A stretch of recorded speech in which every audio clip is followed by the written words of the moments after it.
injustiça se não nos rebelarmos contra a falta de imaginação dos meios de combater e resolver a injustiça.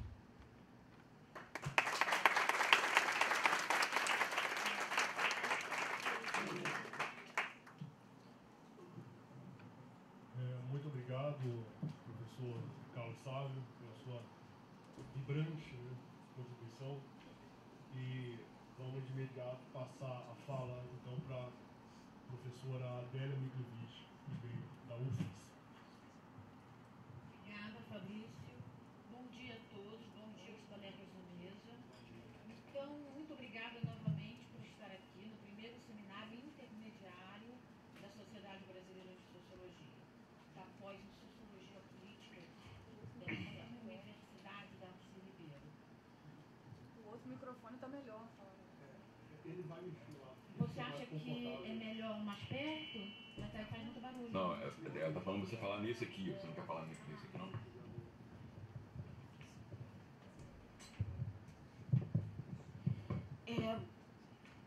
Eu fui desafiada, nós fomos desafiados a falar de conjuntura e apesar de estarmos o tempo todo pensando no que nós estamos vivendo, estamos atônitos, né? Não é uma modéstia, não. Nós estamos atônitos.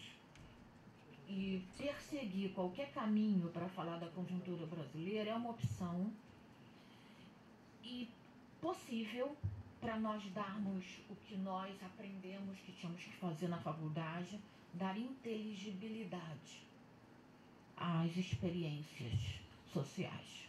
Foi isso que nos ensinaram na faculdade, que a nossa tarefa como cientista social, nós temos várias áreas de conhecimento dentro das ciências sociais nessa mesa, a sociologia, a ciência política, a antropologia, mas nos ensinaram na faculdade que era essa a nossa tarefa, contribuir para fornecer inteligibilidade aos fatos, às relações, às instituições. Disseram que era isso que nós tínhamos que fazer. Eis que nós estamos tentando fazer, mas assumidamente numa postura de conhecer as limitações de nossos olhares.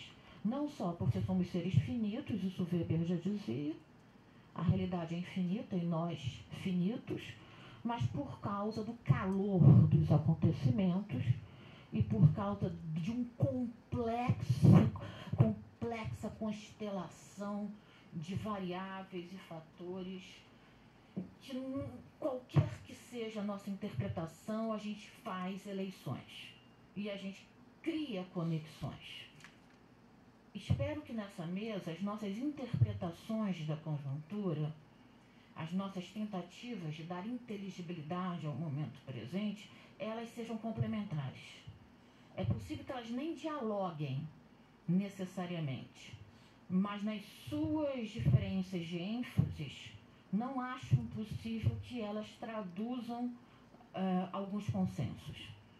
A minha opção por pensar o momento presente, também provocada pelos nossos anfitriões, nas conversas com alguns deles, foi buscar a história do Brasil. E buscar a história do Brasil através de Darcy, o fundador dessa universidade. E buscar a história de Darcy não apenas para fazer mais uma homenagem dentre as muitas que aqui ele já recebeu, mas porque o Darcy, nesse momento, ele pode me ser útil. Ele pode me ser analiticamente útil para entender o bolsonarismo, inclusive. A dificuldade desse termo, né, gente? Nós estamos tateando, reparem. Os professores e os pesquisadores estão tateando. São conceitos incrivelmente novos, que nós buscamos conexões com alguns que nós conheçamos para conseguir delimitá-los minimamente. Por que eu vi em Darcy Ribeiro uma possibilidade de expansão da compreensão do momento presente? Porque nessas grandes brigas que nós enfrentamos nos momentos pré-eleitorais, E estamos enfrentando hoje, obviamente, a mídia e mesmo os sociólogos abusam do termo disputas narrativas. É mais do que disputa de narrativa que nós estamos vivendo aqui. Falar em disputa de narrativa parece que nós acreditamos ainda na cisão superestrutura e infraestrutura. Parece que a gente ainda acredita que uma coisa é a esfera do símbolo e outra coisa é a esfera das práticas, da economia, do mundo, do trabalho. Falar de disputa de narrativas é muito pouco para descrever o que nós estamos enfrentando hoje. Nós estamos falando de disputas de sentimentos. E falar em disputas de sentimentos não é apenas jogar para trás a praticidade, valor dinheiro, os interesses. Falar de sentimento, e aí eu vou trazer o termo hoje xingado por todos os lados do materialismo cultural. Que engraçado. Existe marxismo cultural? Sim. Ah, mas gente, isso é uma bobagem que inventaram. Realmente, o termo marxismo cultural é muito tolo, é muito tosco. Mas existe um materialismo cultural, sim, do qual os nossos adversários políticos falam. Existe. São correntes teóricas. Uma delas chama-se materialismo cultural. Foi fundada pela primeira geração dos estudos culturais britânicos. Não tem nada a ver com o pós-moderno, nada a ver, isso é tolice. Nós estamos falando de Raymond Williams, nós estamos falando de Richard Roger, nós estamos falando de Edward Thompson, nós estamos falando até mesmo dos colegas mais próximos, de Perry Anderson. Nós estamos falando de uma geração de intelectuais britânicos que viveu a esquerda em crise muito maior que a crise que nós estamos vivendo hoje no Brasil, da esquerda.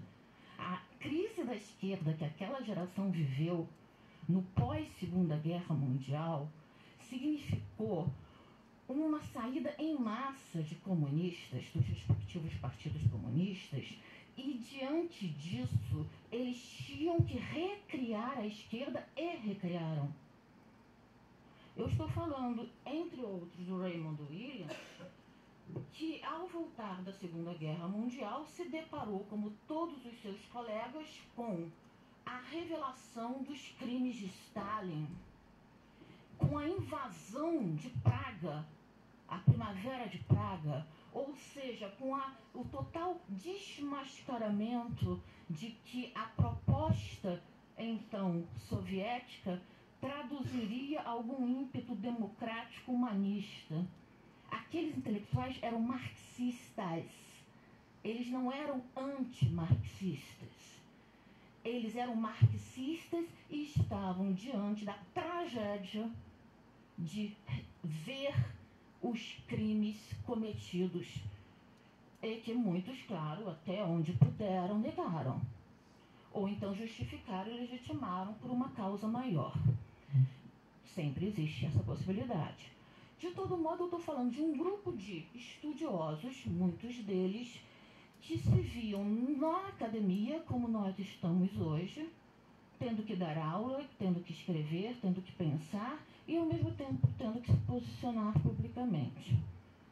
Esses caras, um deles, o Raymond Williams, define materialismo cultural como uma possibilidade de discordância de alternativa ao estruturalismo althusseriano, que realmente compreendia muito mais fortemente a questão das leis da história, das leis do desenvolvimento, das leis da dialética, e ainda dava uma ênfase excessiva à ideia propriamente de modo de produção e tal, e desaparecia nesse estruturalismo althusseriano os trabalhadores, o mundo real, o cotidiano, as pessoas, as mulheres, as gentes, as festas, o lazer, a família, os afetos.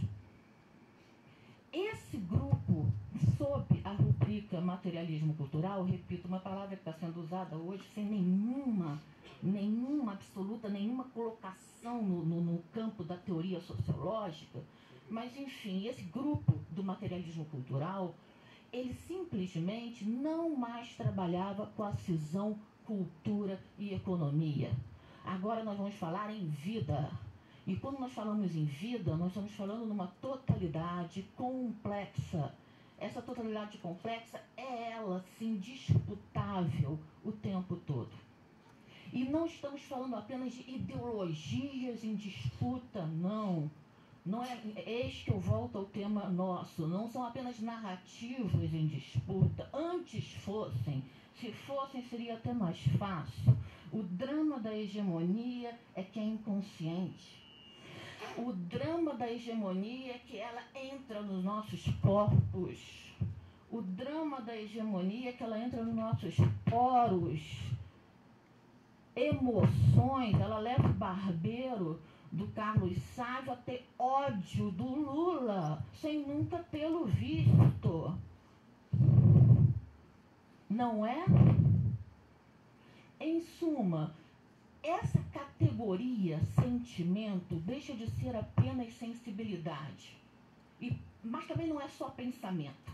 É prática também. É real. É materialidade. É concreto. E por que estrutura? Porque esses sentimentos se articulam e geram fenômenos sociais grandes, macros, hegemônicos. A arquitetura é a estrutura de sentimentos. Ciência política é a estrutura de sentimentos. Partido político é a estrutura de sentimentos. Religião é a estrutura de sentimentos. Família é a estrutura de sentimentos. Nação é a estrutura de sentimentos. E aí, então, enfim, chega o Darcy Ribeiro para me ajudar a pensar.